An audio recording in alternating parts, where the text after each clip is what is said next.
Hey, big street L.V.K fans.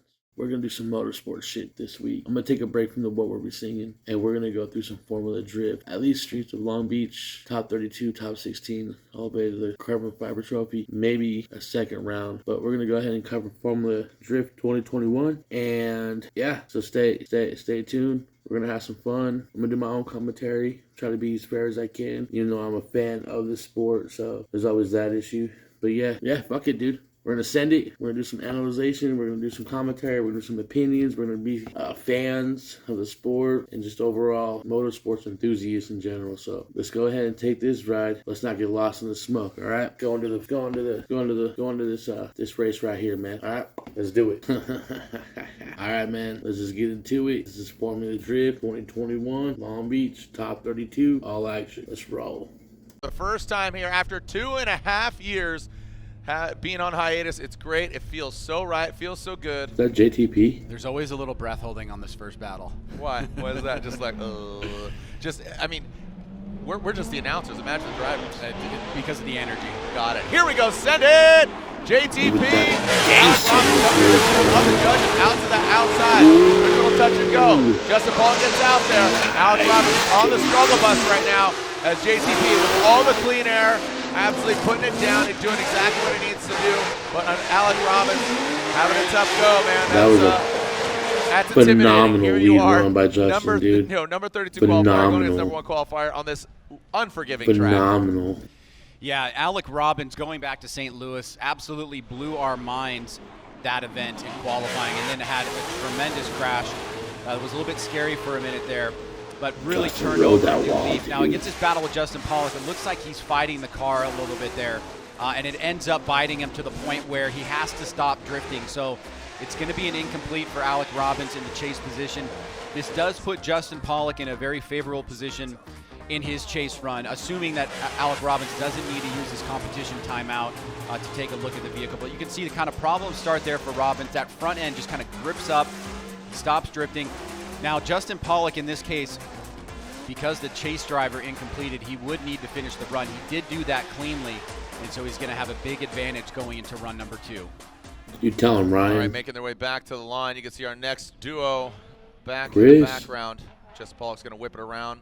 And like you said, Ryan, a very favorable position for JTP, Justin Pollock. Alec Robbins leading in that Facetto Nissan 350Z. V8 powered Z, and of course the Ford power plant. What do you do? Move that camera 3 inches Sam's to the Autoland back?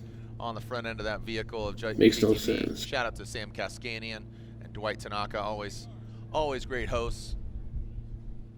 And we are sending cars. We are clear to send. Alec Robbins going to get that clean air. You can see the starting lights right in between the vehicles.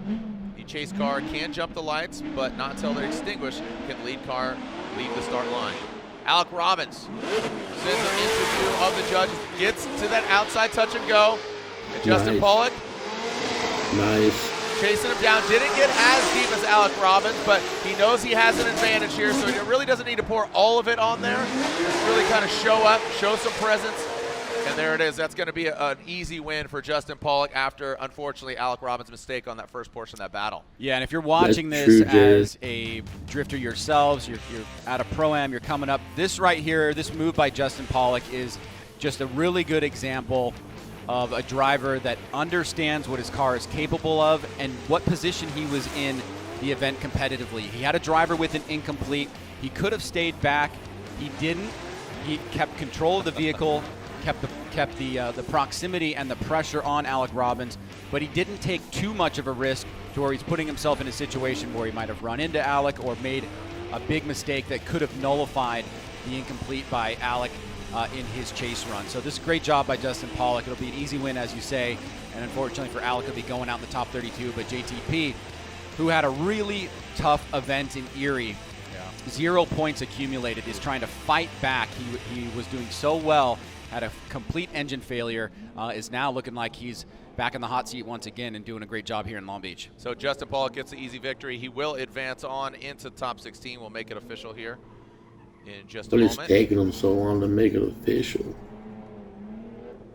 We having like a slow graphic day or something? Shit. Pedal Commander burnout box. I can hear off in the distance Jonathan Nairn from North Carolina going against Chris the Force Forsberg, piloting his Nissan 370Z.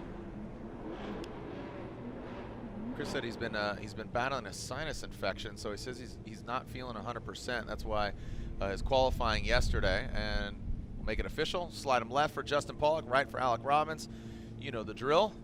And there we go. JTP officially now gets the win and moves on to top 16. JTP. All right. There we go. Off into the pit area. We do have an official halftime, so he's got some time to think about it and get his vehicle dialed for the top 16 battle.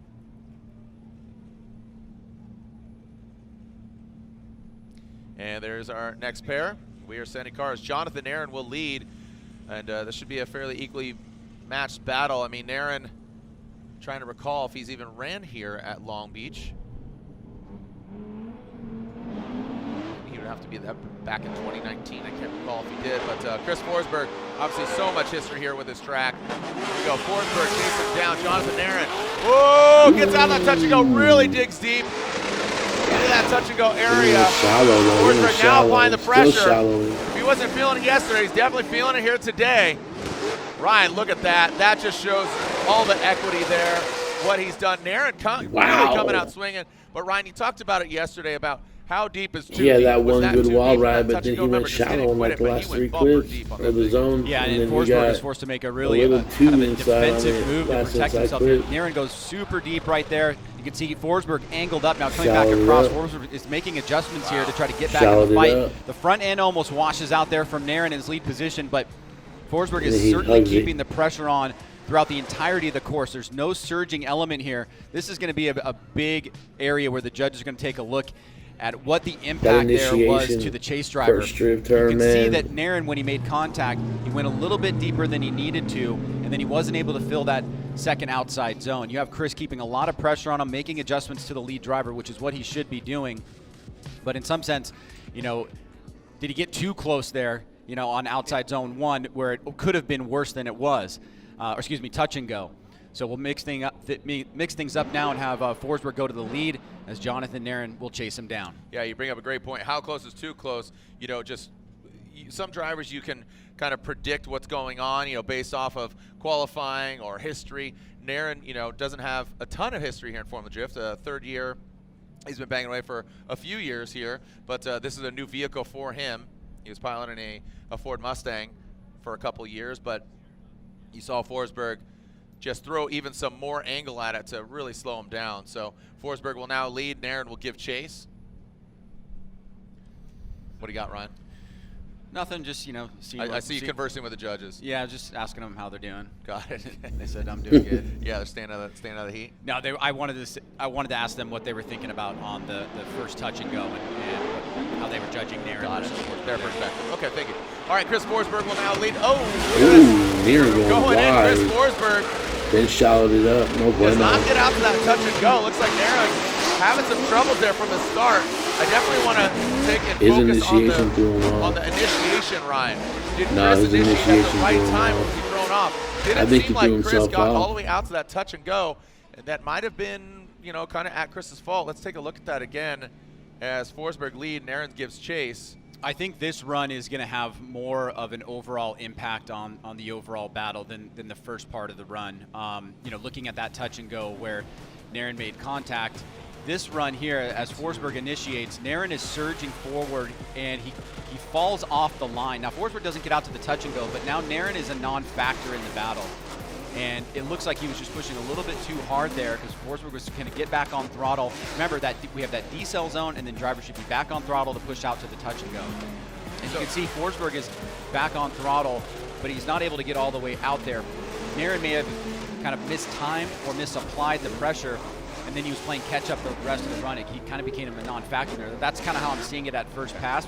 I think that this run will have more of a weighting than the first run. The first run, you know, there were some mistakes on both sides, but it started with that touch and go, and then we saw Nairn with that front end washout. The scores are coming in pretty quick here. So again, I don't. I was maybe thinking that, Chris. Simon Olsen and his spotter, he says, man, it is just a tough weekend for us here. And Simon Olsen piloting that 2JZ BMW, excuse me, the 2JZ Supra compared to the 2JZ BMW. So we got 4 JZs out on track. Holla ho! As the royal purple BMW comes into that touch and go, gets all the way out there. Simon Olsen about middle of the track. Dylan Hughes a little bit late on the transition under the bridge. Simon Olsen does get that proximity, but not as deep as the dozer. Dylan Hughes, like I said, Dylan is just on a tear. You got to think, Ryan, his absolute confidence coming into Long Beach has got to be really strong. Yeah, Dylan Hughes has all the attributes that help contribute to a successful drifting program, and more recently he has started getting that one thing that everybody wants, and that's results. We're seeing here he got a great start on that first outside touch and go. He gaps Olsen a little bit. Olsen is left playing catch up here, but he's really tight to the touch and go. Outside zone 1, he could have been a little bit deeper there. That allows Olsen to surge. He's on a slightly tighter line here, so he's going to close the distance faster. And as he gets into that second touch and go, he draws a perfect line, pushes out towards that finish line, up against the wall, and really overall a solid lead run. Yeah, I really liked where Dylan's head was at. Now, this is where it gets interesting. This is kind of a Nairn Forsberg situation, even a Pollock Robbins situation. How much history do they have? You know, with Simon Olsen, you know, being a new contender here in Formula Drift. Hopefully, you know, his spotter, his pops, is over there watching, kind of getting in his ear, like, okay, you know, you have maybe potentially a little bit of advantage, similar to that of Pollock and Robbins, but you know, hey, you got to apply the pressure, and this is great practice. Getting another practice run. You know, hopefully if he advantages, or Simon Olsen, you know, he's hoping that Dylan Hughes potentially makes a mistake in that chase position. Yeah, the chase run here for Dylan, extremely important. Olsen, I have no idea what Jared just said. He's had some moments.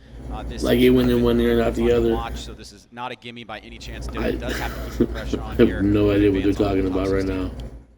Simon Olsen, I just know that, in my opinion, Dylan has the advantage right now. The 2JZ powered.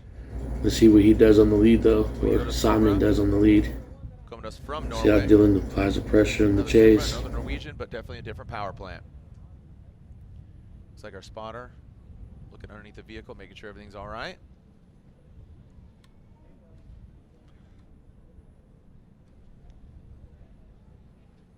Wonder what's going on. Matt Sopa checking underneath the vehicle.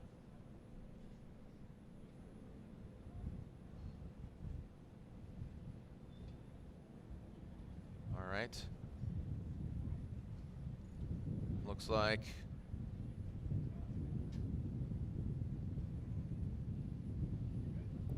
looks like underneath the vehicle it does check out. All right, we are good. Don't know exactly what was going on, but making sure it was all good.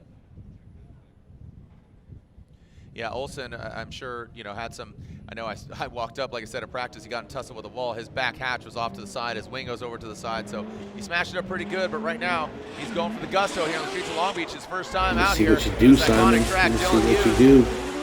He needs to make his presence super felt. shallow. Doesn't get all the way out the touch, so definitely fills that first outside zone. He gets to the zone, and the second outside zone.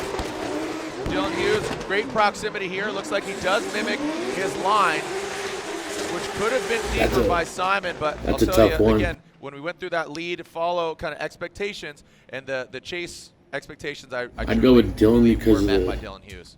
Everything else looked pretty tight except for the initiation. This part right here, utilizing the lead like he went really shallow on that inside.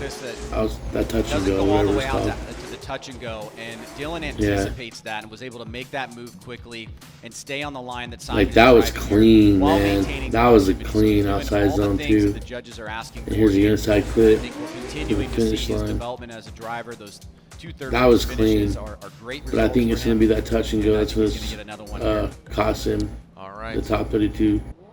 Here we are, make it official. Slide him left for Hughes, right for Simon Olsen, and there we go. Dylan Hughes gets the win. Dylan Hughes advances on into the top 16. You know, he came up here and said, you know, look, when I go into the wall, I don't really have that much room to collapse. So my car is going to, the attitude may shift. So what do you want me to do? You want me to go into the wall or you want me to grace the wall? You tell me, I'll do it. Okay, well, let's see what he does here right now. Goes to that touch and go. Ooh. Oh, he goes into it hard. Does Real affect the hard, attitude man. of the vehicle a little bit. Dan Burkett seems like he's a little timid. He's a little wall shy, if I may. Wide, man. Coming down to that final touch and go, and then into that final inside clip. Want to back this up, Ryan, as you're kind of segueing into that touch and go, and Castro went pretty deep. He went bumper deep, and it did affect the attitude of the vehicle. Dan, I believe, was maybe a little shy of Castro as well. It was a slight miscalibration here from Castro. You can see taps the wall. It affects the attitude of the car, but where he's going to be able to get some back is Dan had some mistakes in the chase in trying to mimic the line and angle that Castro was driving. Now, Castro also went a little bit longer than he should have in outside zone 2, so in terms of the lead run, there's definitely areas where he can improve. I like the fact that he's being aggressive. He's getting back on throttle, but he's pushing a little bit deep there, and you can see it affects the attitude of the car. In that area where they come back across, if it affects it in such a way, it almost looks like the car goes straight for a second, and then you're quickly kind of transitioning to that outside zone 2. I don't think that the judges are going to be incomplete for that, and Dan's mistakes in the chase are going to be enough that Castro has something to work with here on his second run. But nonetheless, we just see how unforgiving this course is. Yep, it's a tough one, and I liked what Justin Pollock said. He's like, you normally we're kicking the season off and got fresh wrap, brand new. You just want to put it in the car show. That was, I think, the statement of the weekend. A lot of the drivers and teams' testimonials. He put all this blood, sweat, and gears and beers in these things, and then look right into a wall. It's definitely menacing. Here we go, Dan Burkett. The lead driver has the right of way coming in into that touch and go. Dan Burkett comes up a bit short, but definitely deep on that first outside zone, into the zone, auto zone.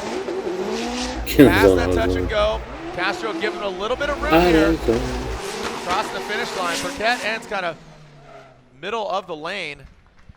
Yeah, I think for Castro to kind of push the ball into the goal I'd give it line, to Castro really just because Dan was shallow on a few. Take a look at He's touch and go. He's shallow. He's not able to get out to the touch and go, and so the line that he's driving here is going to be He a hits the faster wall line. pretty hard. Castro's going to Then he have to tightens it up way too better job much. on outside Comes zone off 2. that. Castro almost washes out in the smoke there, and is kind of left playing catch up the last third of the course. So this is a bit of a back and forth battle where we're seeing mistakes from both drivers, but this touch and go here. One good thing that Castro did is he made an adjustment that quickly allowed him to kind of stay on the back bumper there and not get pushed out to the touch and go. Now, Dan should have gone out to the touch and go, but he didn't do that, and so the judges are going to be weighing these mistakes to see if there's somebody that they can point to and said, yes, that driver fulfilled more of the criteria, and they should move on. Judges calibrating, inputting their verdicts here. Let me see. Oh, shit, one more time. Okay, we got it one more time. Okay. All right, looks Jonathan. Jonathan Castro gets the victory. What? So Chris Yule the mullet's going out. one more time, and Ryan That's crazy. put his headset on. Elaborate, please. Here we go. Michael Essa will lead Federico Chorico, giving chase. Coming into view and through that hard right-hand 90. Michael's out to that so touch and go smooth. goes Essa, the FCP Euro Liquimali BMW. This is what Michael Essa does. He just ticks all the boxes in just a quick, expedited manner. I want to see that. That right there is a high qualifying run. Federico got a little bit of a clinic there in that chase position. Saw exactly camera where shot put that the they car, keep doing. now he will lead. What are your thoughts? You gotta show us a better camera precision shot that for we've that seen from outside Michael zone. Here's a touch and go. This weekend has just been unbelievable. I mean, look how close he approaches that touch and go, and how smooth. Like, stop doing that angle, man. Outside zone 2. Stupid fucking camera angle. It's not showing us the whole race. Now Fede's in the fight here for sure, but Michael S's lead is so standout. Here it is from above. You can see Fede closing the distance here, but Essa just getting right up, literally an inch away from that wall. Beautifully done. There you outside go. Zone 1. Just riding the line, dude. And you Ride can see that the line. fluidity is really a big factor here. And that final inside clip pushes out towards the wall, which is what the judges want to see. And a great start for Michael Essa in the lead. Fede will now have his shot as Michael Essa will go to the chase position. I like what you said there. That was a great buzzword. It can really define Michael Essa precision. Just And like I said, just the way he gets through the course so quickly, and Yep. with that, you know, it's not super snappy. It's just delivering exactly what the judges want. But now He's smooth, chasing man. down Federico Sharifo. Michael S is smooth. Kind of struggling getting the car all the way out there. So When he's on it, S he's has gotta take a smooth. When he's tempered not on approach it, while chasing down Federico, and rough Fetty around the edges. really needs to rise to the occasion after, again, just such a treacherous adventure getting here to the streets of Long Beach. Go. But was too early. as he DM'd me yesterday, he says, "You know me, Jared. I never give up."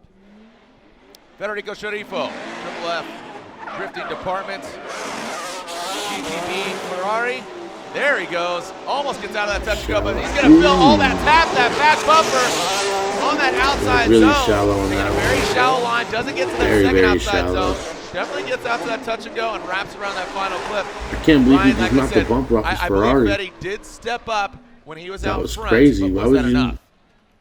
How would you destroy Definitely your an Ferrari like that, improvement Federico? overall from Fede, from some of the qualifying runs, but still suffering from one of the same Shallow. kind of faults that he had yesterday. And it's Rough. after outside zone 1. Deep. He has this tighter line here where basically he has to forego outside zone 2 altogether. And Michael Essa has to make an adjustment. But Michael Essa is keeping a really good pace here. He's close enough to keep the aggression on and show that he's in the fight. But he's also back enough to where if Fede makes some mistakes, he can also make those adjustments. Because Michael S is smart. All right, waiting for the outcome here. A great overhead view of the two vehicles. And here we go. Looks like the verdict is in. Ryan, I have to, unfortunately for Fetty, I'm assuming they're going left for Michael Essa. And there it is. Michael Essa gets the win and advances Telling me on he in an accomplished FC all the Euro. requirements for the Kyle Moore track. just fell out of bed into his car. That's how close he lives. All joking aside, would love to win here in his backyard, but he's got to get through Travis Reeder, who is on a tear. Travis Reeder initiates. Kyle Moore taking a bit of a tighter line. He's going to need to get close as Reeder taps that ball, dragging bumper. We talked about it yesterday. Kind of late on that touch and go, but Bills gets in the zone. Look at that. You see the bumper pop up. So he's going bumper deep, but I don't think that's as deep as we've seen from some of the other drivers. Travis is just, it's I mean, great I've to been see deep him really from the other flourish here. drivers, but that What was are your thoughts? smoother Well, than he's all had a the other breakthrough drivers. season for sure, and Kyle Mohan He was has the kind of most fixed some of the consistent so gremlins far. that have plagued the Look vehicle at this that. year. As we look at the touch and go in outside zone 1, I love the fluidity, the way he connects those two to outside zone number 2. So in terms of like checking the boxes as a lead driver, he's really He doing did a that. great job there. I mean, maybe Yes, sir. 90% of the way. Yes, with a couple sir. little mistakes here and there. Mohan is in the fight for sure. And now as we see this transition here to outside zone 2, he's going to pick it up the pace a little bit more, and he stayed in outside zone 2 a little bit longer than he probably should, but overall it was a great lead Is run that for my Reeder, computer listening, or and is that Kyle the Mohan was replay? certainly in the fight, so good Hope battle it's a underway here. replay. Now Kyle Mohan up front, and Ryan, I liked what you said. You spoke with Mr. Mohan, his dad. What has he changed from his vehicle for his vehicle from St. Louis to here? Well, they were fighting something in the steering that was having an effect on how the car looked like aesthetically, and it was really making the car move around. It looked like it was unsettled, and it wasn't as fluid or smooth. Twitchy, and now you notice, right? Yeah. It's That's a much smoother, scientific it's much word. more fluid. Especially in qualifying yesterday. Especially in qualifying, and we're even seeing it here as well in tandem. So I think this is a really good news for Kyle, but he's got a lot in his hands right now with Travis Reeder. Oh, Kyle really? Mohan getting those GoPros affixed. Oh, really? The renewable lubricants, Mazda Tricks, Mazda RX-8. And Travis Reeder and his Link ECU. BMW, he runs a LS under the hood. Link ECU, the official engine management unit of Formula Drift. We're in the NOS Energy Drink Top 32. It's the second run of Mohan and Reeder.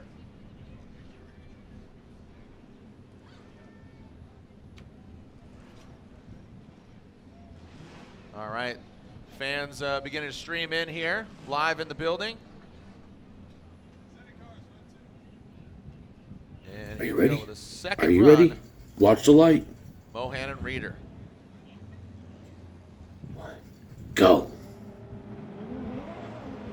All right, here we go down the chute through that start chicane. Reeder gets into formation. Mohan with a solid initiation. Can he bring it all the way outside, touch and go? Yes, he can. Taps it, gets it, quits it. Feeling all that sickness out of the zone. Travis Reeder having a struggle right now as Mohan really showing up here in his backyard. Something to prove from Kyle Jimenez. Mohan, a solid lead run. One of the best runs I've seen from Mohan. Sorry, I kicked you in my camera stand. Where'd that come from? Your That mama? was solid. Yeah, we're getting the look up here from the judges like Kyle Mohan is here to play. Reeder sticking to him. He goes a little bit too inside on his chase there, and it puts him on a tighter line. He has to make an adjustment there, and he falls off. Kyle Mohan deep into outside zone 2, nearly getting to the wall, transitioning back around to that touch and go. Here comes Reeder, and I'm already hearing the judges ask for a side-by-side. So this is a close battle here, and Kyle Mohan is definitely here to do battle at Long Beach, trying to make an impression on his home course and looking solid. Whatever they did to the vehicle, Dad, great job.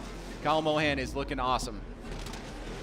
No side-by-side? Yeah, I'm just over here looking at the spotter stand. I don't know. That was, yeah, what happened last night? Whatever he ate last night, let's see that again. Maybe at Irwindale. Awesome showing there from Mohan. Again, his best performance years ago was 4th place here in Long Beach, just one spot away from being on his first ever Formula Drift podium. That was years ago, but would love to see it here in 2021.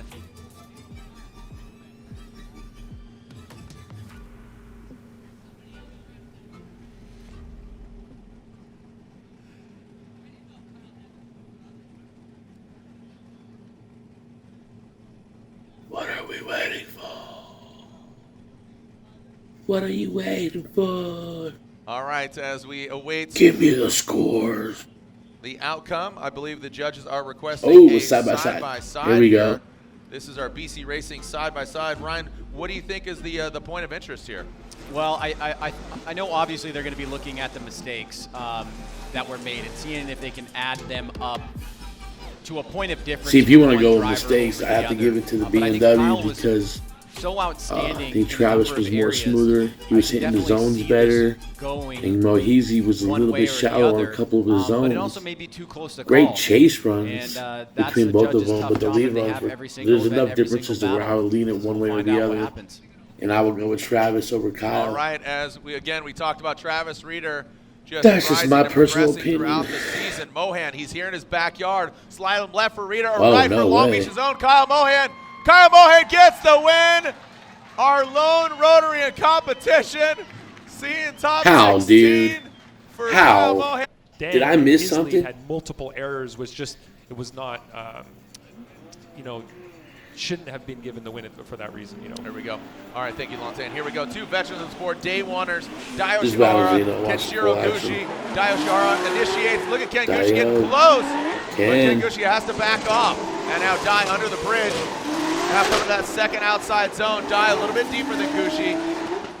And now coming to that final inside clip. Both of them looking good, but I think they may have gotten into each other yeah. right after initiation, pushing just prior to the touch and go. Let's take a look at that, and we'll see if that was the case. I thought I saw some bumping going on, so it's going to be prior to that. But let's look at the run here from Daijiro Yoshihara. Looked incredible yesterday. Ken was so shallow. Had a high qualifying score. He's so Goose smooth was and so consistent shallow. on this Look run. at him, dude. Ken Gucci Taking on a a tighter shallower line here. line. And the judges would like to see you follow that lead driver out, and you could see also a reduction in angle there as he approached, more of a straight line approach. This is where we'll get a look to see if there was any collision, or excuse me, any contact. I think see that little bump right there? So I think Ken Gucci's left. That's the only camera angle we have. Didn't seem to have too much an effect on All right, Dye. only camera angle we have. As we see this second. Where's the eye in the sky? Run one more time. You see that line that Ken was drawing was just a bit tighter than Dye's, and not following him on the course in that area right before right before the touch and go into inside clip number 1. So we'll switch things up now. Ken Gucci will take the lead, and Daijiro Yoshihara will chase him down. Jokingly and lovingly, they really play up the. I really want to know why Daijiro, Kyle Mohan people won that that have race. literally called Dye Ken and Ken Dye. They play it up too. Yeah, and then those guys are great friends. Yeah. So it's kind of a bummer to see him battle out in 32. Somebody's got to go home early. Both guys from Southern California. Let's find out who it is. Here we go. Kenshiro Gushi initiates. Dio Shimura, you can see him pedaling back a little bit. Gushi gets all the way out there at touch and go. Now transitions under the bridge. Dio Shihara looks like he takes a shallower line now. And Gushi swings it wide, brings it around into that final inside clip, gets lost in the smoke there. Dio Shihara, little hesitation on that inside clip. Can barely see him through that smoke. I say one more time. Good redemption here. Good comeback from Ken Gushi in the lead. Took advantage of that open air position. Gets back on the throttle, deep into the touch and go. Nice, smooth, fluid transition to outside zone number 1. Connects it well to outside zone 2. Now, Dai is making a couple little mistakes in the chase. He also suffered from that tight line. It goes on the inside clip 1 and nearly stalls up there. That should be an incomplete. Up until that point, he'd actually been doing okay. I think he'd been doing a better that chase might make run it than Ken's chase. go to that last area there Ken's favor. is essentially going off course. Yeah. Massively off course, and then also having that That's like straight 2 to 3 wheel drop, if not all. Red line on the edge of the K-rail there, indicating where the finish line is and where the drivers need to drift through. So that may cost them, and we'll see what the judges think here. But the run is now finished. It's either going to be Ken Gushi or Daijiro Yoshihara. 2 veterans, like I said, day oneers from 2004. And they are waiting in their great-looking cars. Turn 14 distribution, Falcon tires, Subaru BRZ of Dio Shihara there on the left. And then the white Andretti Performance Toyota Racing. Booster grade. On Nexon tires. Oh, he's rocking a Supra? And waiting the outcome here.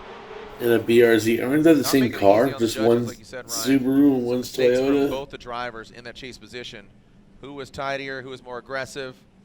Who had the proper placement? And Dai with that major mistake in the chase position into that final front clip. All right. I don't know. Judges inputting their scores. I say he's gonna go to Ken. Got an intuition on this one? Gushi. I think don't leave it in the judges' hands, and I think they just left too much up. I actually saw the results. Ooh. Okay. So here we go. Cheated. We got it one more time. We got it one more time. And there we go. Even with that drop. OMT. I didn't cheat. I said I admitted. If I would have cheated, if I would have said yeah. All right, here we go. So we're the contender, Odi Bakshis. This should be an interesting battle. LZ really needs to twist the screws. Oh, don't hit the cone, Odi. Restart. Odi Bakshis hitting that cone. Strike so Odi one, Bakshis will dude. lead. He qualified 12th compared to Adam Odi 21st. And Odi Bakshis ripping it back to the start line. What do you got? Yeah, just going to remind any new fans that are wondering what the chicane is, how it works. The lead driver must get through the chicane cleanly, so they can't hit any of those cones. And they also must leave the light within a beat after it extinguishes. We saw some issues with that in last round, actually with Kyle, where it got knocked out of competition because of that. However, the chase driver can leave whenever they want. They can give themselves an advantage. The whole idea is to get those cars into the first corner as close as possible, but we do only allow for 3 strikes, so now Odi has 1. Strike 1, Odi. will lead. Adam LZ giving chase. Odi in the Falcon tires, field suspension, S15. Running that supercharged LS. There you go. And here we go with that clean start. Adam LZ, S15. That first outside touch and go. LZ tracks him down. Odi feeling get into the zone. That first outside zone. There you go, Odi. Odi There you go, Odi. the same. Well done into the second, and now finally LZ gaining some grip and going to the wrong side of the inside clip. I want to see that angle there. I believe he kind of pulled a Dio Shihara, and he was on the wrong side of that inside clip, Ryan. Yeah, I think you're right there, Jared, and it may, be something that is too hard to overcome, but we've got 50% of the battle done, and look at nice. Odi. Back bumper compressing a little bit, but right up against a wall within 6 inches of outside zone 1, outside zone 2. Great line being drawn there. Here's a really good vantage point. Getting right out to the edge. Excellent job by Odi Bakshis. Closing now is Adam LZ, but taking that tighter line. And this is where you get stuck right there. Goes on the inside of that cone, just like Daijiro Yoshihara. We'll see exactly how many wheels were technically off course from this shot in particular.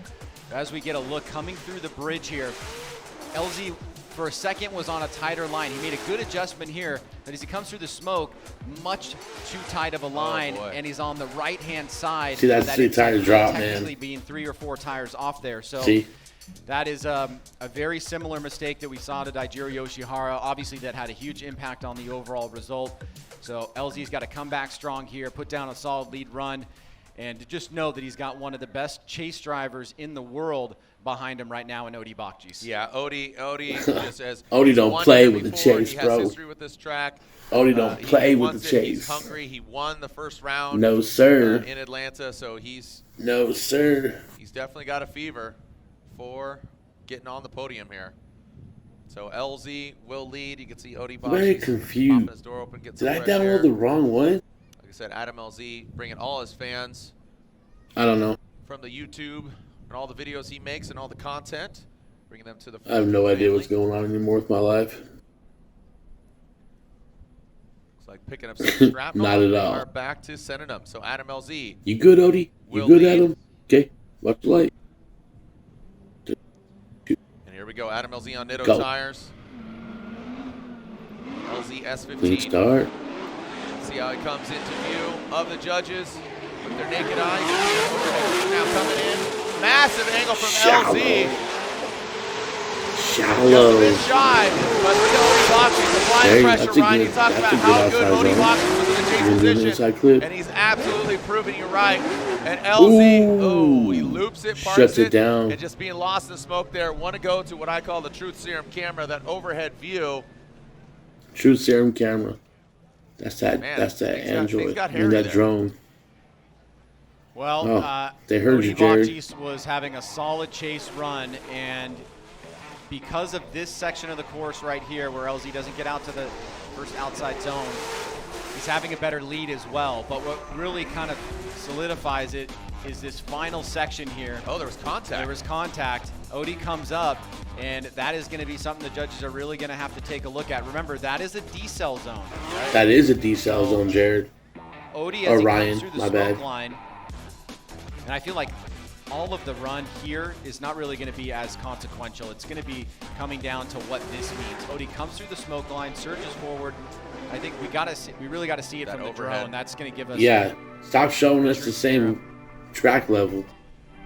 LZ does a pretty good job. He went a little bit long on outside zone 2. As Odie comes through the smoke line here, he's surging forward. And now the start of the decel zone, if we can pull that map up, guys, when you get a chance, you'll be able to see that there. There should be an anticipation.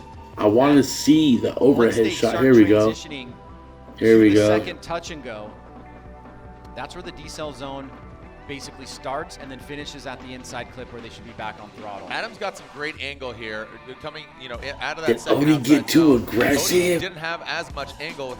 Oh, with did his Odie vehicle get too here. aggressive? Yeah, you have to say, was Adam doing anything that was Impeding.